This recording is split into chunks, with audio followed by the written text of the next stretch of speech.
Assalamualaikum warahmatullahi wabarakatuh.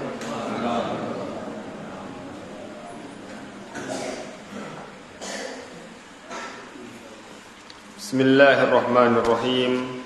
Alhamdulillahi wa kafa. Wassalatan wassalaman ala ibadihil ladina astafa wa ba'du.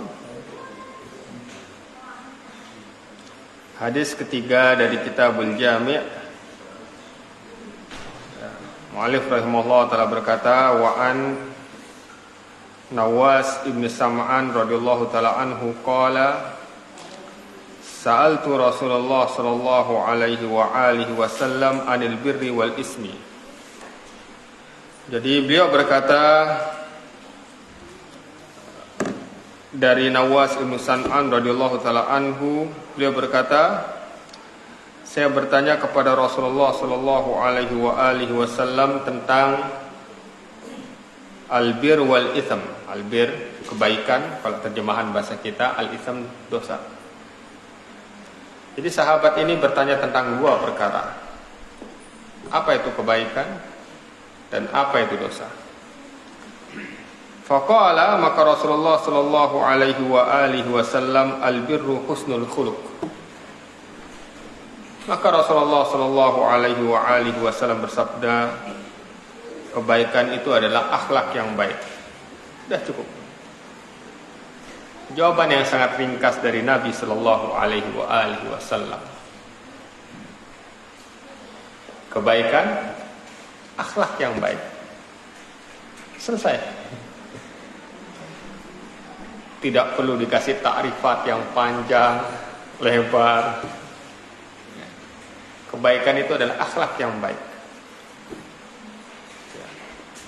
Rasulullah hanya mengatakan albirru husnul khuluq. Kebaikan itu adalah husnul khuluq. Dua kata, husnul khuluq, akhlak yang baik. Maka ini adalah kebaikan. Tapi pada jawaban yang ringkas ini mengandung faedah yang luar biasa.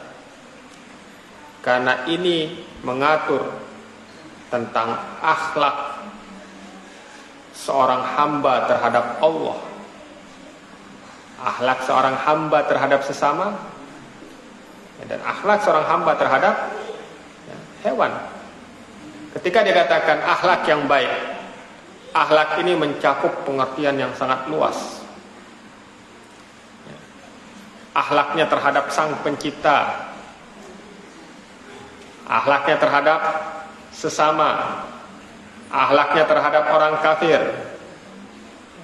akhlaknya terhadap hewan, akhlaknya terhadap lingkungan. Ini semuanya adalah kebaikan. Jadi saya ulangi, kebaikan itu akhlak yang baik. Saya kasih contoh. Akhlak seseorang terhadap Allah Subhanahu wa taala itu bagaimana? Beribadah kepada Allah Subhanahu wa taala dan tidak mensyirikannya dengan sesuatu pun. Ini adalah akhlak yang baik seorang hamba terhadap Allah. Bagaimana akhlaknya dia terhadap Nabi? Yaitu mengikuti sunnah Nabi sallallahu alaihi wa alihi wasallam. Akhlak dia terhadap sesama misalnya, menempatkan seseorang sesuai dengan tempatnya masing-masing. Dia tahu bagaimana cara berinteraksi dengan fulan A, fulan B, fulan C, sesuai dengan kedudukannya. Memberikan setiap orang itu haknya masing-masing, kemudian dia menunaikan kewajibannya. Maka inilah kebaikan. Oleh karena itu dari jawaban Nabi sallallahu alaihi wa alihi wasallam ini telah mencakup seluruh kebaikan. Kemudian Rasulullah mengatakan wal itsmu ma haka fi sadrik. Dan yang namanya dosa itu sesuatu yang dia ini mengganjal di hatimu. Ya, bahasa kita lah. Sebenarnya haka fi sadrik itu artinya mutaraddid, ya. Mutaradid itu bolak-balik. Bahasa kita mungkin mengganjal, nggak enak rasanya. Jadi sesuatu yang mengganjal, sesuatu yang tidak enak di hatimu. Wa karihta ayyaqali alaihin nas, dan engkau benci manusia itu mengetahuinya. Ini namanya dosa. Oleh karena itu seseorang yang dia itu memiliki fitrah yang salimah, ketika dia berbuat dosa, malu dia untuk diungkapkan. Malu dia ini ya diketahui oleh manusia. Tapi perhatikan ya, wah, yang namanya dosa itu sesuatu yang dia ini mengganjal di hati. Tapi Ibnu Qayyim pernah memberikan sebuah penjelasan yang menarik sekali, bahwa apabila seseorang ini ya, berdosa dan dia tidak bertaubat, maka dosa itu akan menumpuk dan dia itu akan ketagihan terhadap dosa tersebut. Bahkan kalau dia tidak melakukan dosa tersebut, dia merasa ada sesuatu yang mengganjal di dalam hatinya. Ini apabila seseorang telah sering sekali melakukan dosa. Dan dalam hadis yang lain Nabi Shallallahu Alaihi Wasallam menjelaskan bahwa hati manusia itu seperti kaca. Kalau dia berdosa, dia akan diberikan setitik nuqtah, titik hitam. Kalau dia bertobat, langsung hilang, kinclong lagi. Gampang nggak bersihin kaca yang ada titik hitam kecil? Gampang. Tapi apabila dia terus berdosa dan dia tidak bertobat, maka titik hitam itu akan menumpuk dan banyak, sehingga ya, mau dibersihkan juga susah. Itu hanya bisa dibersihkan dengan pembersih khusus ya. Taubatan nasuha. Sebagaimana kalau kaca sudah kotor sekali, pembersih biasa tidak akan bisa hilang, harus pakai pembersih super ya Pak. Sama seperti orang yang bermaksiat yang banyak sekali, itu tidak bisa dihilangkan kecuali dengan taubatan nasuha. Nah, kalau dia tidak bertaubat, maka hatinya akan menghitam. Kemudian dimisalkan itu seperti pantat panci. Antum tahu bagaimana pantat panci itu? Bawahnya itu, ya kan? Hitam banget. Ya kan? Coba sekarang, ikhwah, kalau masak, baru masak sekali langsung dicuci, bersih kan? Coba masak terus nggak pernah dicuci, keraknya kan? Susah dibersihkan. Saya tahu karena punya di rumah ada satu. Di rumah banyak ya. Mau bersihkan juga, jadi malas kan. Seperti itu ya, ikhwah. Ini permisalan dari Nabi Shallallahu Alaihi Wasallam. Oleh karena itu ya, ikhwan, orang yang dia tuh biasa melakukan dosa, ketika dia melakukan dosa tersebut, saking biasanya dia tidak merasa sama sekali. Paham? Tapi orang yang dia itu masih memiliki fitrah, ketika dia melakukan dosa, ada sesuatu yang mengganjal di dalam hatinya. Dan ini ya, ikhwan, bisa dirasakan oleh setiap manusia. Takut, nggak enak, bener nggak? Inilah yang namanya dosa. Ya. Allah. Dan yang harus diketahui bahwa akhlak itu ada dua. Jadi akhlak yang pertama itu ada akhlak yang memang Allah Subhanahu Wa Taala sudah berikan kepada orang tersebut sejak dia lahir. Yang kedua itu ada akhlak yang dia itu bisa diusahakan, ya. Yaitu ada yang namanya ghazirah, ada yang namanya muktasab. Contoh ya ikhwan, kita lihat ada orang-orang yang dia ini mungkin awam dalam masalah agama, tapi orangnya dermawan, baik, ya kan? Maka ini bisa jadi memang ini adalah akhlak yang Allah berikan kepada dirinya sejak dia lahir. Ngerti? Tapi ada akhlak yang bisa diusahakan, ini namanya muktasab. Misalnya ada seseorang yang pelit ya kawan, tapi dia belajar agama, kemudian dia ini mengetahui bagaimana keutamaan sifat dermawan, dan dia berusaha untuk menjadi dermawan. Akhlaknya itu dia usahakan. Ini namanya akhlak muktasab. Dan setiap manusia itu nanti memiliki sesuatu yang kurang pada dirinya. Paham antum? Ada yang kurang pada akhlaknya. Ini setiap manusia, kecuali yang Allah Subhanahu wa taala telah sempurnakan akhlaknya, kayak Nabi dan Rasul. Ya. Allah sendiri mengatakan, innaka la'ala khuluqin azim. Nabi Muhammad itu berada di atas, sesungguhnya engkau wahai Nabi Muhammad berada di atas akhlak yang agung, yang mulia. Ya. Pembicaraan saya ini ya kawan, selain orang-orang yang diberikan keutamaan oleh Allah. Ya. Jadi kayak para Nabi dan Rasul itu memiliki akhlak yang mulia. Paham? Maka saya katakan bahwa pada diri kita mungkin ada akhlak-akhlak yang kurang. Maka ya, kita ini berusaha ya, untuk merubah akhlak tersebut agar menjadi lebih baik. Ini namanya akhlak apa? Muktasab, yang diusahakan. Ya. Dan ini semua bisa, ya, yaitu dengan apa ya kawan? Banyak berusaha. Jangan lupa ya kawan, berdoa kepada Allah Subhanahu Wa Taala, karena Allah yang mampu untuk merubah seseorang. Saya kasih contoh ya. Dulu saya pernah cerita. Ini ada, dan biasanya nih ya, akhlak itu biasanya nurun. Satu keluarga tuh dilihat, ya, biasanya nurun, biasanya ya. Akhlak tuh nurun biasanya. Saya dulu pernah cerita, kasih contoh. Jadi ada seorang musafir, itu bertamu di sebuah kampung. Kemudian dia mengetuk pintunya, dia mengatakan rajulun gharibun, katanya. Laki-laki asing yang membutuhkan bantuan, katanya.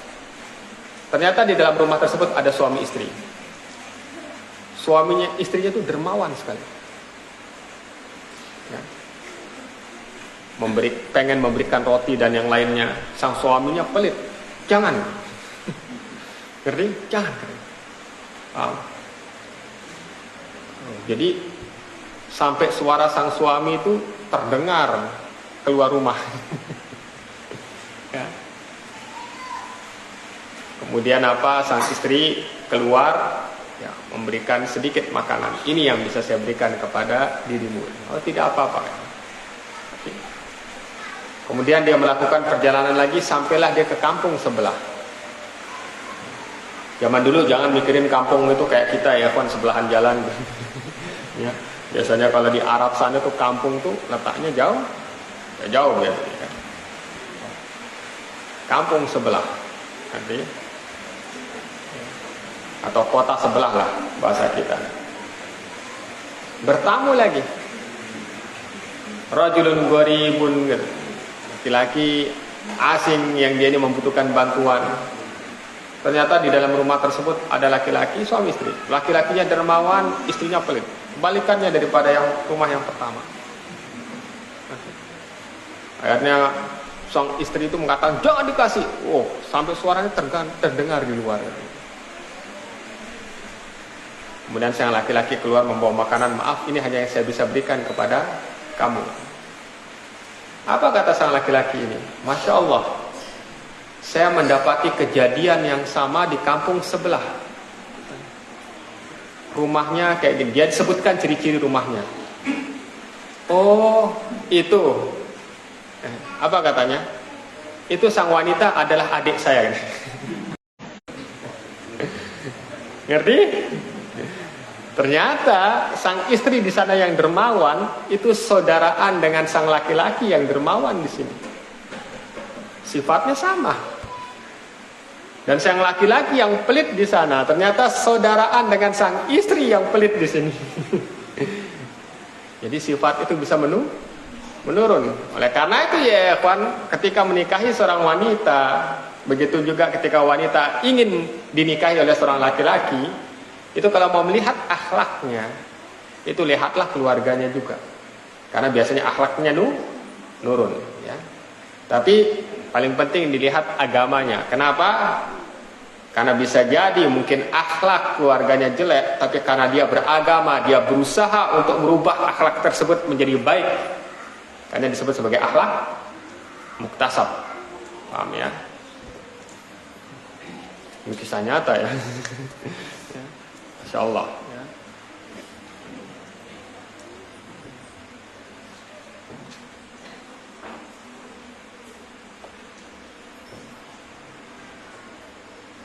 Dan yang memiliki anak, lihat anaknya. Di dalam anaknya itu nanti akan bercampur, ya, yaitu tabiat dia sama istri. Pasti ada yang nurut. Yang punya anak nih. Yang belum punya anak sabar ya. Coba lihat yang sudah punya anak, lihat pada anaknya itu. Itu pada anaknya itu ada tabiat dia dan tabiat istrinya. Benar gak ya? Oh, ngangguk-ngangguk. Ngangguk-ngangguk. Tahu ya, insyaallah. Benar gak Pak Haji? Iya. Kalau enggak gitu berarti enggak pernah merhatikan anaknya. Ya. Insyaallah. Kemudian kita lanjutkan, ya. Jadi banyak ulama yang ingin menjelaskan apa itu albir, apa itu al-ism. Sabda Nabi Shallallahu Alaihi Wasallam itu sudah cukup, ya. Akan tetapi mungkin kita baca penjelasan para ulama itu, ya, agar untuk mempermudah kita memahaminya. Kemudian kita baca hadis yang selanjutnya. Mu'alif rahimahullah ta'ala berkata, An Ibni Mas'ud radhiyallahu ta'ala anhu, dari Ibnu Mas'ud radhiyallahu ta'ala anhu. Qala Rasulullah sallallahu alaihi wa alihi wasallam. Rasulullah sallallahu alaihi wa alihi wasallam bersabda, "Idza kuntum salasatan." Apabila kalian ini bertiga, fala yatanajasnani dunal akhar. Janganlah yang dua ini tanaja itu, ya. Ya tanaja itu artinya apa ya, kawan? Ya tanajasnan, janganlah yang dua orang ini saling bisik-bisik, ya. Jadi dua orang ini ngomong bisik-bisik, yang satu didiemin gitu kan? Nggak boleh seperti itu. Yang satu diem kayak kambing congek. Ya, nggak boleh. Jadi apabila kalian bertiga, janganlah dua orang itu berbisik-bisik. Dunal akhar, tanpa mengajak yang satunya. Hatta takhtalitu binnas, sampai mereka ini berkumpul dengan manusia. Kenapa ya kawan, kalau sudah berkumpul dengan manusia, yang dua ini walaupun ngomong bisik-bisik, yang itu kan ada teman yang ngomong lagi. Min ajli anna dzalika yuhzinu, karena perbuatan tersebut bisa membuat dia sedih. Muttafaqun alaih wa lafdhu lil muslim. Ini muttafaq alaih dan lafaz adalah lafaz muslim. Jadi ini ya kawan, bagaimana Islam menjaga perasaan orang lain. Orang lain itu perasaan harus dijaga. Jangan sampai, ya, seseorang itu memberikan celah bagi syaitan agar mereka ini bisa memberikan was-was kepada saudara kita yang muslim. Coba untuk bayangkan, 3 orang, 2 langsung bisik-bisik gitu kan, yang satu mikir, jangan-jangan ngomongin saya nih. Bener nggak? Ya. Dan bisik-bisik ini, ya tanaja ini belum tentu hanya bisik-bisik. Bisa jadi ngomongnya keras, tapi menggunakan bahasa yang tidak difahami oleh yang satu, ya kan? Ya, yang dua ngomong pakai bahasa Afrika mungkin, yang satu nggak paham apa ngomongnya gitu. Jangan-jangan ngomongin saya gitu, sambil ngeliatin ketawa-ketawa gitu. Kadang-kadang orang kan langsung suudon, paham?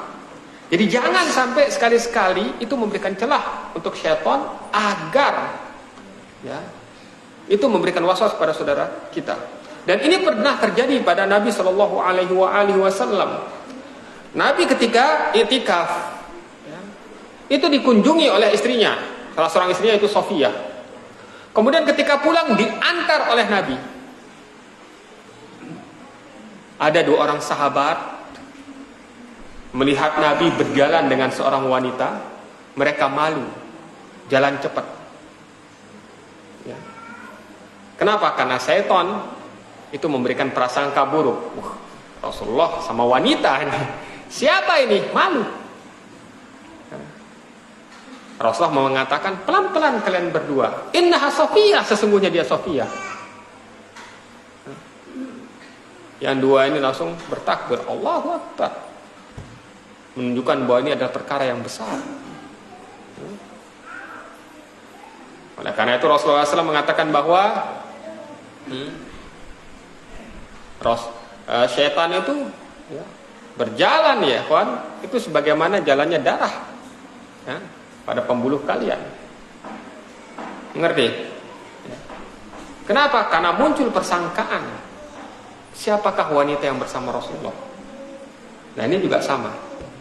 Paham? Nah para ulama mengatakan bahwa zahir hadisnya ini kalau 3, berarti kalau lebih daripada 3 ya nggak masalah. Yang 2 ngomong, yang 2 didiemin ya nggak masalah. Nanti mereka berdua nanti ngomong sendiri nanti, ya kan? Paham? Seperti itu. Yang jelas ya ikhwah, intinya jangan ada satu yang dia itu didiamkan. Misalnya ada 5 orang, 4 orang ngomong, yang 1 didiemin, masuk hukum ini. Kenapa? Karena Rasulullah mengatakan bahwa tadi min azli dzalika yuhsinuh, karena itu bisa membuat dia sedih. Nah perhatikan ini bisa membuat dia sedih. Sebagian ulama mengatakan bahwa ini adalah sebabnya. Berarti kalau ada 3 orang, 2 orang ngomong sendirian, yang 1 nggak dia bicara, tapi yang 1 santai aja, nggak sedih, nggak masalah, nggak masuk ke dalam apa larangan ini. Antum tahu kan ada orang yang dia tuh santai gitu, terserah mau ngomongin apa, dia sibuk main HP sendiri, ya kan? Ada seperti itu. Ya. Maka ini ilahnya, karena itu bisa membuat dia sedih. Paham ya? Kalau dia nggak sedih, sebagian ulama mengatakan tidak apa-apa. Ya. Tapi alangkah baiknya ya ikhwan, itu tidak dilakukan, karena kita tidak tahu isi hati orang. Bisa jadi dia kelihatan cuek tapi dalam hatinya wah, gerundal dan yang lainnya mungkin ya kan, seperti itu. Maka sebaiknya itu ditinggalkan ya. Masya Allah.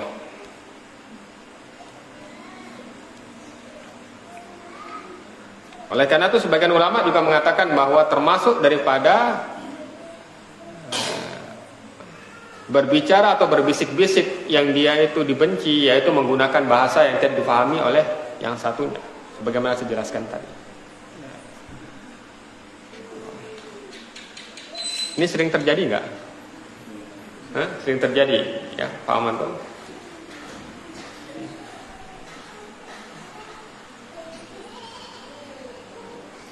Mu'allif rahimahullah ta'ala berkata, wa ibni Umar radhiyallahu ta'ala anhuma qala Rasulullah sallallahu alaihi wa alihi wasallam. Rasulullah sallallahu alaihi wa alihi wasallam bersabda, la yuqimur rajula min majlisihi thumma yajlisu fihi. Nah, tidak boleh seseorang itu membuat orang lain berdiri dari tempat duduknya kemudian dia duduk. Jadi ada orang sudah duduk di sana, berdiri, kemudian dia duduk. Ngerti? Kecuali kalau memang tempat duduk tersebut itu memang khusus untuk orang tadi, maka boleh dia buat berdiri. Ini penjelasan sebagian ulama. Kecuali memang tempat duduk tersebut khusus untuk orang tadi, maka apabila ada orang lain yang duduk, maka boleh dia ini menyuruh pindah karena dia lebih berhak. Contohnya ya kawan, biasa kalau daurah gede, kalau undangan gede, itu biasa ada kursi, ada nama-namanya. Ngerti kan? Berarti itu memang kursi tersebut sudah khusus bagi orang yang sudah ada namanya. Kalau ada orang lain yang duduk, kemudian yang ada namanya itu datang, boleh dia memerintahkan yang itu untuk pindah karena dia lebih berhak. Ya. Ini kalau memang tempat duduk yang khusus. maka boleh dia ini memerintahkan orang lain untuk berdiri. Tapi kalau tempat itu adalah tempat yang dia ini kita katakan bukan yang khusus, yang umum, tidak dimiliki oleh siapa saja, maka tidak boleh dia mengatakan berdiri kamu. Boleh. Ya. Apa kata Rasulullah? Walakin tafassahu wa tawassa'u muttafaqun alaih. Akan tetapi ya, tafassahu wa tawassa'u, sudah beri kelapangan, kasih keluasan, ya, biar dia bisa duduk. Mengerti di sini? Oleh karena itu ya ikhwan, sebagian ulama menjelaskan bahwa apabila dia ini datang pada suatu majelis, kemudian dia duduk di tempat tersebut, ya, kemudian dia keluar ke WC misalnya, kemudian ketika dia balik ada orang yang di sana, maka boleh dia meminta orang tersebut pergi, karena dia yang lebih berhak di sana, karena dia duluan ada di sana. Dia keluar dari majelisnya itu kan karena udzur. Paham? Seperti itu. Baik dia ini meletakkan sejadah di sana, atau topi di sana, atau tas lah. Ini penjelasan sebagian ulama tentang masalah ini. Paham ya? Masya Allah. Oleh karena itu ya ikhwan, kalau tidak cukup kasih keluasan. Insya Allah ya ikhwan, Allah akan berikan keluasan.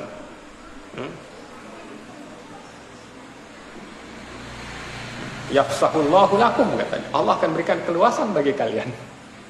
Ya.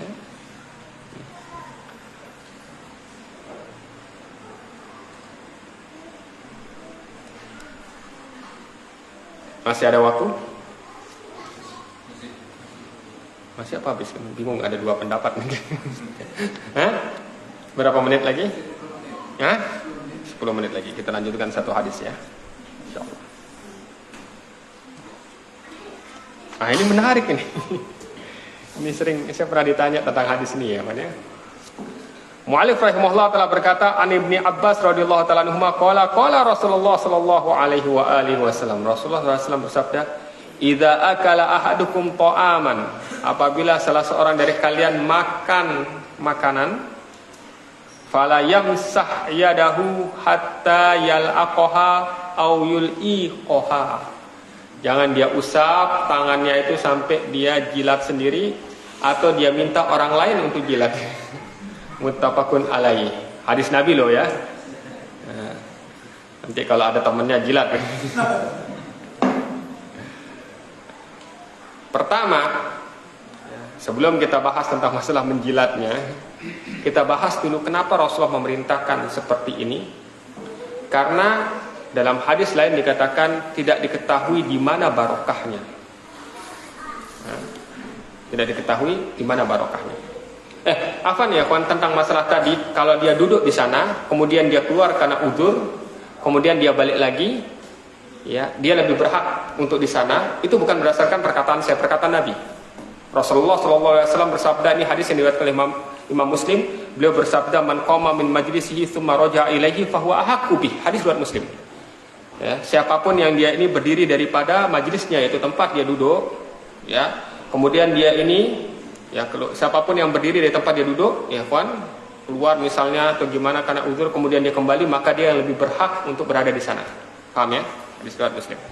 Kembali ke sini ya kawan, kenapa Nabi Shallallahu Alaihi Wasallam ini memerintahkan seperti ini? Ini pertama untuk termasuk syukur nikmat. Makanan termasuk nikmat ya kawan. Antum lihat banyak sekali, bahkan ada di belahan dunia saudara-saudara kita yang nggak bisa makan. Maka termasuk kepada syukur nikmat ya kawan terhadap makanan yang Allah berikan kepada kita habiskan. Ngerti? Ini yang pertama. Yang kedua, dalam hadis lain dikatakan bahwa agar kita ini bisa mendapatkan barokah, karena kita tidak tahu di mana barokahnya. Bisa jadi ya kan barokahnya itu pada sisa makanan yang ada pada tangan kita, ngerti? Seperti itu. Paham ya?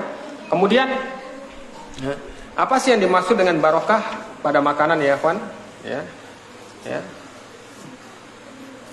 Yang dimaksud dengan barokah pada makanan ya kawan, itu jelas oleh sebagian ulama, itu adalah yaitu sesuatu yang bisa memberikan gizi pada dirinya, kesehatan pada dirinya. Ini barokah pada makanan.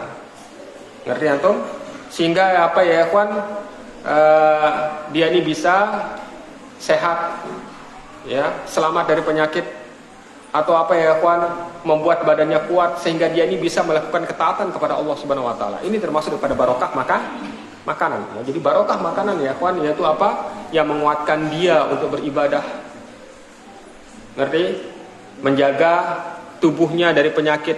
Ini termasuk daripada barokah makanan. Dan inilah barokah yang disebutkan oleh Rasulullah SAW pada makanan. Ini penjelasan sebagian ulama seperti itu. Ya.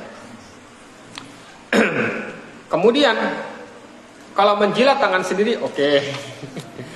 Menjilat tangan saudaranya, ini sebagian ulama menjelaskan bahwa ini boleh dilakukan, ya, itu dengan tujuan untuk menambah kecintaan.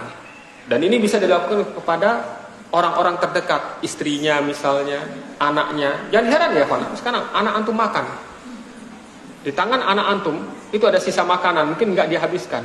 Antum jilat, antum merasa jijik nggak? Enggak kan? Pada istri antum juga misalnya di tangannya ada makanan, paman antum dihabiskan. Bisa jadi ya kawan di sini ada nempel, ya. Bisa jadi di sini ya kawan di pipi antum ada nempel nasi, itu dimakan sama istri antum. Paham antum? Ya. Maka ini tidak masalah ya kawan, kata sebagian ulama, ini bagi orang yang dia itu tidak merasa jijik terhadap perbuatan tersebut. Ngerti? Paham ya? Ya. Tapi kalau misalnya orang tersebut tidak mau, ya jangan dipaksa. Ya, ini adalah sunnah Nabi. Ya, janganlah sunnah Nabi Sallallahu Alaihi Wasallam itu menyebabkan kalian berpecah belah dan saling bermusuhan. Ngerti ya? Seperti itu. Ya, nggak hanya dilihat orangnya. Kalau nggak mau ya nggak usah dipaksa. Jilat sendiri, biar antum dapat barokah. Ngerti? Ya. Dan ini ya kawan, orang lain yang menjilat itu mungkin apabila itu para keluarga dekat, orang tua, ya, anak, ataupun pasangan suami istri. Ini penjelasan sebagian ulama. Allah taala a'lam. Kita tutup dan doa ketua majelis. Subhanakallahumma wa bihamdika asyhadu an la ilaha illa anta astaghfiruka wa atubu ilaik.